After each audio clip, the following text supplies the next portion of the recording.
Four Prime Archetypes, Why We Do What We Do, written by Aaron Huey and Martina Kodrin. Now available on Amazon and Kindle and coming soon to audiobook.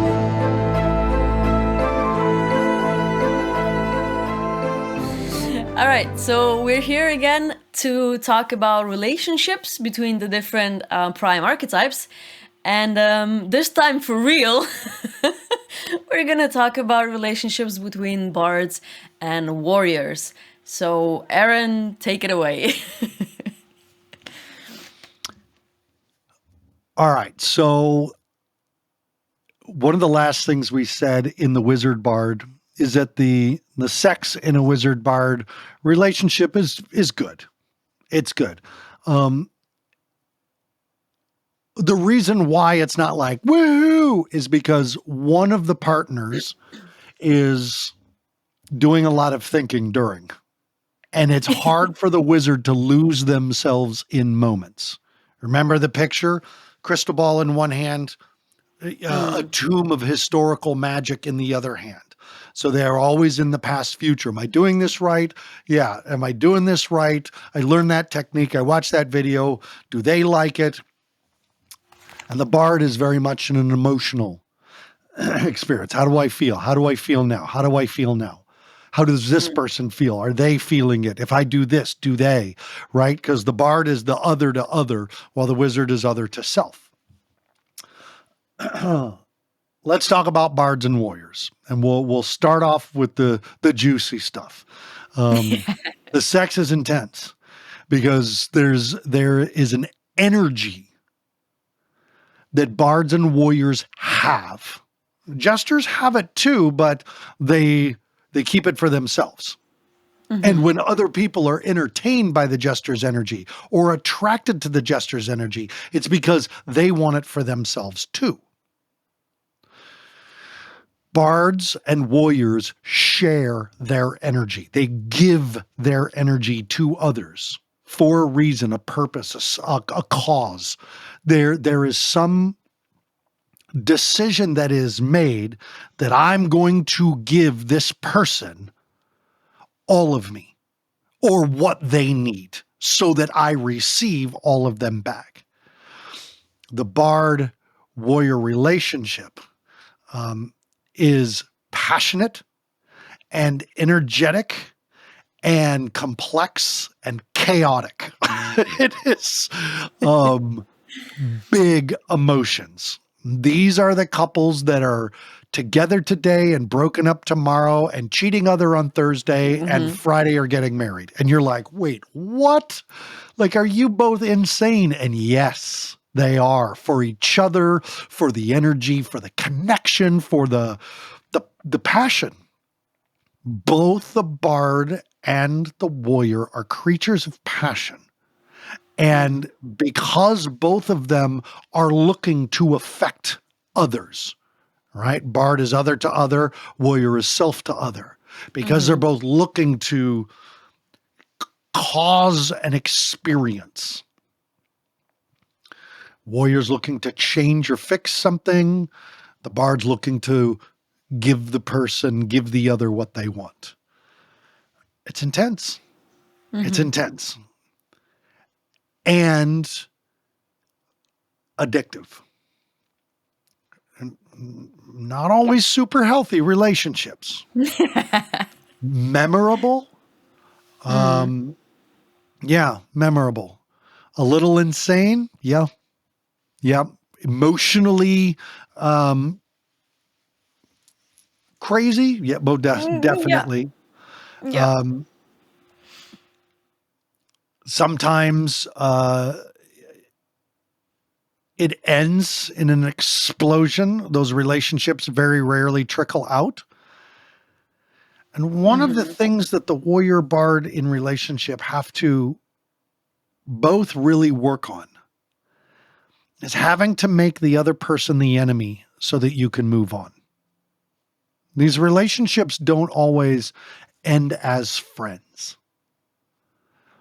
These go from bad to worse, and then there's a massive screaming match in the middle of the mall, or the breakup is publicized because someone was filming when the warrior gets down on one knee and the bard says no, or something. Like Yeah. it's almost cartoonish, their relationship. And when it's good, it's really good, but it's Yep. always emotional, always. And the And emotions are, that's the thing with emotions, right? yeah, They can be really good or they can be toxic. So, of course, if it's gonna go sideways or astray, yeah, it's gonna be a disaster, and everyone's gonna know. because it doesn't just go sideways; it goes sideways the wrong way down a Off a one-way cliff. street. Yeah, and right off a cliff. Like it's Yeah. chaos. Yeah. The chaos and complex brain, the chaos factor that, of the warrior that is at home in the chaos. That's the addictive side of the warrior who gets addicted to the bard's emotional swings that never really solve themselves. So how can what can they do to have a good relationship, let's say, to not have it end in a screaming match 3 times a week? Go to therapy and practice being wizard. Like it is really the solution for the warrior bard relationship is you gotta stop and think. You gotta set some boundaries. You've gotta have logical conversations around what's going on for you. You've gotta be able to talk about your feelings and express your feelings without raising your voice or yelling or making demands or, creating final, finality statements or stomping off. Like one of the things that bards do very well is listen.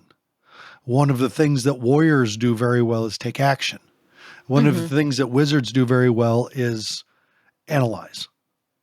Okay, if this is going to work, how are we going to make this work? And you make agreements, you make a contract. A contract is something a wizard makes. It's something that a warrior keeps. Do bards keep contracts? Yeah. Sometimes. Sometimes. When the mood strikes. Yeah, because in the moment that they're doing the contract and signing the contract, it might feel wonderful, but now,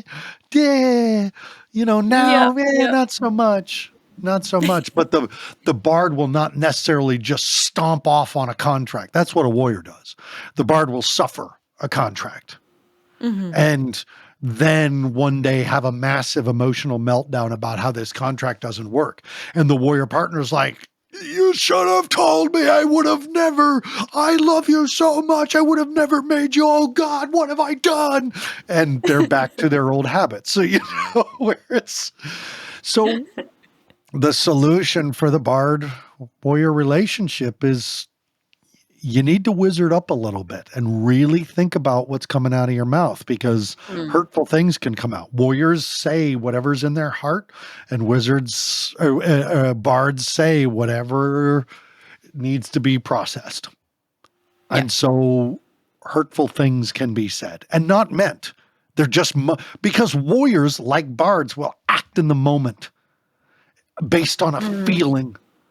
Now, the bard's doing it for you to get a reaction from you, but the warriors are doing it because their heart says no or yes, this. And so you fire.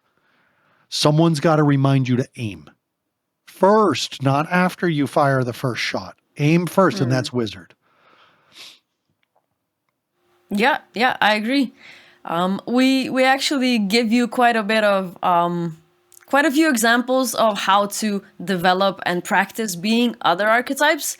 So maybe you can start there. Of course, if the issues are more serious, then obviously seek professional help. But the book also gives you some ideas on how to, get into the other archetypes. In this case, be more like a wizard, or evoke your wizard a bit more. I am coaching a young man now. He's 25 years old, and he and his fiance have just come apart. He served in our military. He's very warrior and wizard. And so when the big feelings of a bard come up, for him. He goes off and really loses himself in the emotional experience. So now I've got him back in his warrior side. He's going to the gym. He's doing one thing different a day. Techniques to keep that warrior moving forward so that the warrior goes, I am changing. I am taking my life back. I am, conquering this. Then he starts talking about his fiance again, and he comes apart. I can never live without her. I would take a blood oath. Can you teach me magic so I can bind her to me for eternity? And you're like, no. No. This is not the not way. but that is the extent of the warrior's heart being broken. Right? Because the warrior is led by their heart. What do they believe?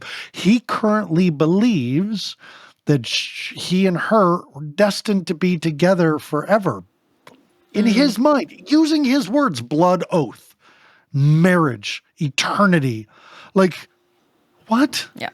He's young. And he's just, you're 24 years old. You just got out of the military. Like, you're just at level 1 or 2 of life. And there's like 58 levels, man. Like, chill out to the point where to coach him, and we'll talk about being an archetypal coach, using these types of things to help people change their perspectives of themselves and of their situations. But I have to warrior up on him. I have to be a bigger warrior than him at these moments and say, stop talking about your little broken marriage. And he responds to that. He's like, you're right. I need to focus on myself and become a better person. And then he'll add, so that she'll love me again. I'm like, not so that she'll love you. This is not about her. And if you make it about her, because she's very much a bard. She's here today, gone tomorrow. There the next day, gone the next day, because she's having an entire emotional. So stop following her and follow your mission. What is your vision? What is your passion? What is your purpose, soldier? He's like, to be a better man. And I'm like, that's something that she can love. But first comes the better man part. Not the for her, right? And so you learn how to talk to that warrior heart. And you learn how to talk to the bard heart. I've had a bard client, a 17-year-old girl bard client.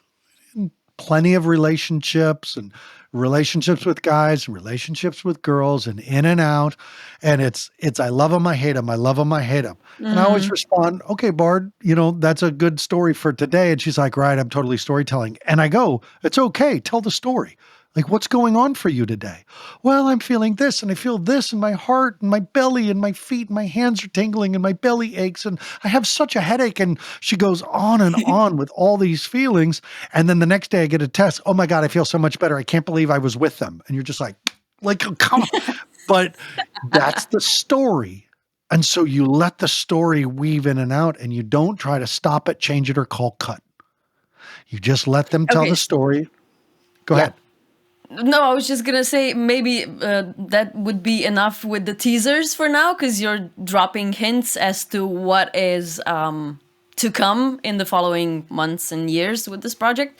Yeah. But if we then go back to the bard and the warrior relationships, is there anything else you would like to add that we haven't already said? As always, boundaries are part of the healing process. Boundaries is what's going to create sustainability on an emotionally charged relationship. All healthy relationships have boundaries. Boundaries are set and kept consciously. They are held and requested consciously. So, as always, boundaries are good. Boundaries are good. They're safe. They're there to help you, not to. Because I think a lot of people misunderstand the word boundaries, meaning that they're cut off from something, but in reality, they're there to protect you and to benefit you. Yeah, boundaries are somehow perceived as a limitation, when in truth, it allows you to really expand within safety and feeling safe. And feeling like your heart and your belly and your mind and your spirit is all being kept sacred by your partner. That's the power of boundaries. And as always, in every video, you don't accidentally create and hold boundaries. You purposefully set, request, hold, remind. Boundaries are a process of consciousness. And within a relationship, you want to heal any relationship, get conscious, wake up. That's what Awesome. you do. Awesome. All right. Well, this was great. So if you want to know more, read the book.